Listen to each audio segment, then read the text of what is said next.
proposto para essa noite uma mensagem que, ao meu ver, de acordo com o meu entendimento, com a experiência que eu tenho ao longo de mais de 30 anos, ministrando a palavra, ou quase 30 anos, pregando a palavra, ensinando, está aqui um tema absolutamente necessário. Está aqui, queridos, um tema que, penso eu, todos os cristãos precisam ouvir.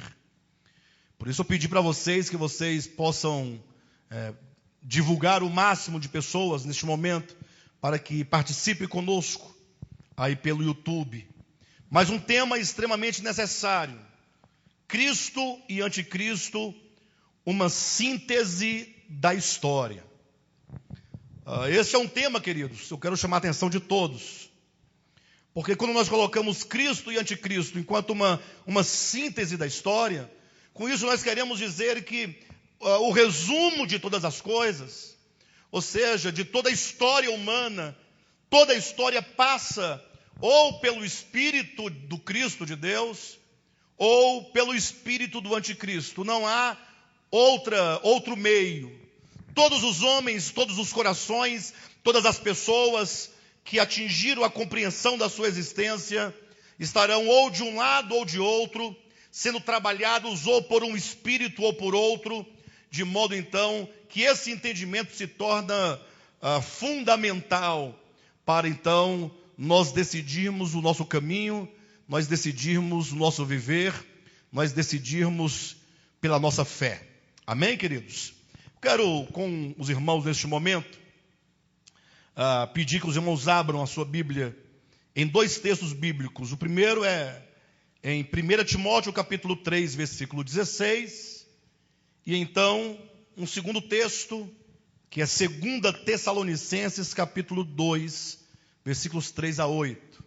São dois textos de base que irão nortear as nossas reflexões nesta noite.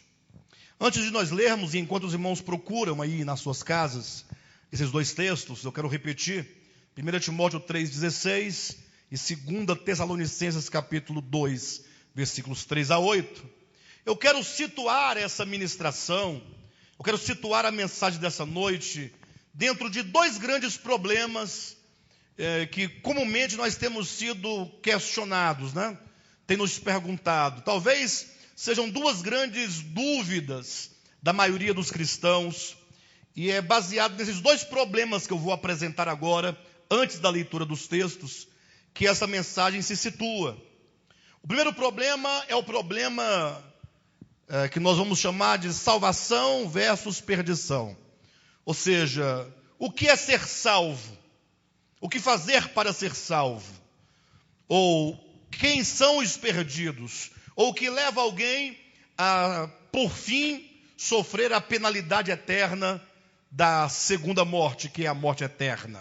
Então eu quero, essa noite, falar um pouco para os irmãos acerca dessa dicotomia, salvação e condenação. Isso porque muitas pessoas ficam perturbadas, pensando, puxa, será que eu perdi a minha salvação? Fulano perdeu a salvação? Como é que se ganha a salvação? E, para tanto, eu quero apresentar um caminho de entendimento entre salvação e perdição, que é a questão do processo.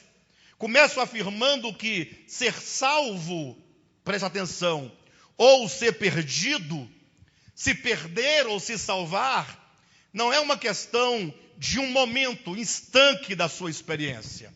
Ser salvo ou se salvar eternamente, ou se perder eternamente, é uma questão de processo. Ou seja, somente no final de um longo processo, alguém estará plenamente salvo, e somente ao longo de um grande processo, alguém estará de fato plenamente perdido. Antes do fim deste processo, tudo é possível que se resolva, que se mude, levando em consideração que salvação e perdição são processos. Os irmãos vão entender o significado do que eu estou dizendo ao longo dessa mensagem. E um segundo problema que eu quero também abordar, ou seja, essa mensagem vai tentar resolver, é o problema escatológico.